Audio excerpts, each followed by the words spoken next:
या न्यूज बुलेटिनचे सहप्रायोजक आहेत गोकुळ. आज कोल्हापूर शहरात दिवसभरात बिबट्याची दहशत पाहायला मिळाली. सकाळपासून विविध सोशल मीडियावर कोल्हापुरात बिबट्या शिरल्याची बातमी पसरली. त्याचे व्हिडिओ समोर आल्याने एकच खळबळ उडाली. भर मनुष्य वस्तीमध्ये बिबट्या आलाच कसा या चर्चेला चांगलंच उधाण आलंय. दरम्यान हा बिबट्या कुठून नेमका शहरात आला याबाबत अनेक तर्कवितर्क लढवले जात आहेत. तर हा बिबट्या पाळीव असल्याच्या चर्चा चांगल्याच रंगल्या आहेत. जर हा बिबट्या पाळीव असेल तर याचा मालक कोण याबाबत चर्चा सुरू झाल्या. दरम्यान हा बिबट्या आज सकाळी उच्चभ्रू असणाऱ्या ताराबाई पार्कमधील एका हॉटेलमध्ये घुसला आणि त्यानंतर हॉटेलच्या कंपाऊंडवरून उडी मारून बाजूला असणाऱ्या MSCB या ठिकाणच्या आवारातील एका चेंबरमध्ये घुसल्याचं दिसून आलं. या ठिकाणी तात्काळ अग्निशमन दल, वनरक्षक आणि प्रशासन यांनी धाव घेत संपूर्ण परिस्थितीचा आढावा घेत बिबट्याला पकडण्याची रणनीती आखली. दरम्यान अनेक प्रकारच्या बातम्या सोशल मीडियावर येत असल्यामुळे बघ्यांची प्रचंड गर्दी या परिसरामध्ये पाहायला मिळाली. पण योग्य नियोजन करीत बिबट्याला पकडण्यात वन विभागाला यश आलं. इंजेक्शन मारून बिबट्याला बेशुद्ध करण्यात आलं. त्यानंतर वन कर्मचाऱ्यांनी त्या ठिकाणाहून बिबट्याला जाळीमध्ये पकडून नेलं. तत्पूर्वी या ठिकाणच्या असणाऱ्या एका अरुंद मार्गामध्ये बिबट्या आल्याची माहिती मिळताच शाहूपुरी पोलीस स्टेशनचे कर्मचारी कृष्णा पाटील यांनी आपल्या सहकाऱ्यांच्या समवेत तिथे धाव घेतली. बिबट्याचा गानुसा घेत असताना अचानक बिबट्या समोर आला आणि त्याने थेट अंमलदार पाटील यांच्या अंगावर झेप घेतली आणि त्यांच्या छातीवर पंजा ठेवत त्यांना पकडण्याचा प्रयत्न केला.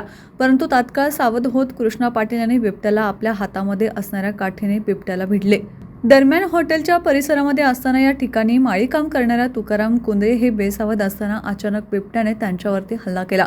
यामध्ये बिबट्याने त्यांच्यावरती हल्ला करत त्यांचा चेहरा पकडला. त्यावेळेस त्यांनी जवळपास 2 ते 3 मिनिटं बिबट्याशी चांगली झुंज दिल्यानंतर बिबट्या तिथून निघाला.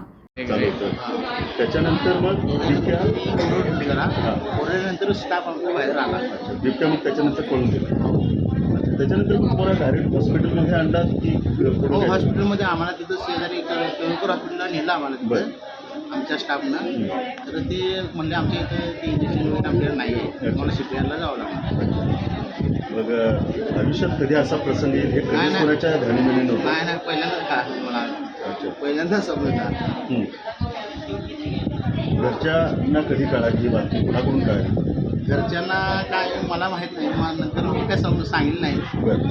नंतर शेजारी कोणाकडे कळालं. अच्छा मी घाबरते म्हणून घरी सांगितलं नाही लगेच. अच्छा. आता बिबट्या सापडल्याची बातमी तर कळाली तुम्हाला?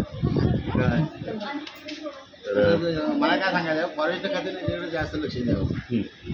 वन विभागाने वन विभागाने या ठिकाणी शेतीमध्ये कोणी हे करतात असतं त्याने जरा चांगलं लक्ष द्यायला पाहिजे वन विभागाने. दरम्यान या MSCB परिसरात असणाऱ्या चेंबरमध्ये वनरक्षक अधिकाऱ्यांनी सापळा रचत त्याला जेरबंद केलं. या संपूर्ण परिस्थितीवर लक्ष ठेवण्यासाठी आणि पाहणी करण्यासाठी जिल्हाधिकारी अमोल येडगे हे देखील या ठिकाणी उपस्थित होते.